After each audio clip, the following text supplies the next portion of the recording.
రేపు సెప్టెంబర్ 5 అందరూ ఉపాధ్యాయ దినోత్సవం జరుపుకుంటారు. ఎందుకు ఉపాధ్యాయ దినోత్సవం జరుపుకుంటారో అందరికీ తెలుసు. మన గొప్ప ఉపాధ్యాయుడు డాక్టర్ సర్వపల్లి రాధాకృష్ణన్ గారి జన్మదినాన్ని ఉపాధ్యాయ దినోత్సవంగా జరుపుకుంటారు.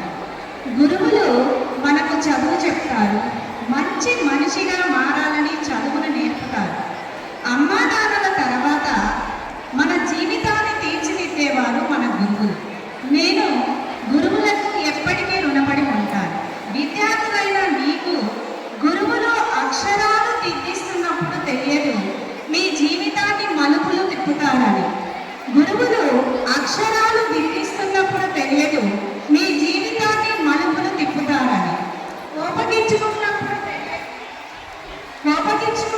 తెలియదు మీపై బాధ్యతలు పెంచుతున్నారని. కోపగించుకున్నప్పుడు తెలియదు మీపై బాధ్యతలు పెంచుతున్నారని. చేతి మీద కొట్టినప్పుడు తెలియదు మీ చేతికి పదును పెడుతున్నారని.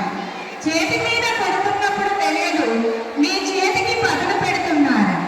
ప్రశ్నలు అడిగినప్పుడు తెలియదు ప్రపంచాన్ని పరిచయం చేస్తున్నారని. ప్రశ్నలు అడిగినప్పుడు తెలియదు ప్రపంచాన్ని పరిచయం చేస్తున్నారని. పరీక్షలు పెడుతున్నప్పుడు తెలియదు నీ ఆత్మ విశ్వాసాన్ని పరీక్షిస్తున్నారని. పరీక్ష పెడుతున్నప్పుడు తెలియదు నీ ఆత్మ విశ్వాసాన్ని పరీక్షిస్తున్నారని. మార్కులు ఇస్తున్నప్పుడు తెలియదు మీలో సామర్థ్యాన్ని నింపుతున్నారని. తర్వాత క్షణం తెలుస్తుంది మీలో ఒక విశాల ప్రపంచాన్ని గురువులు సృష్టిస్తున్నారని, ఒక మహాశక్తిగా మలిచారని.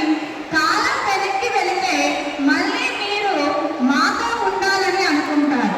గురువుల అనురాగానికి మీరు నేను ఎప్పుడూ రుణపడి ఉంటాం.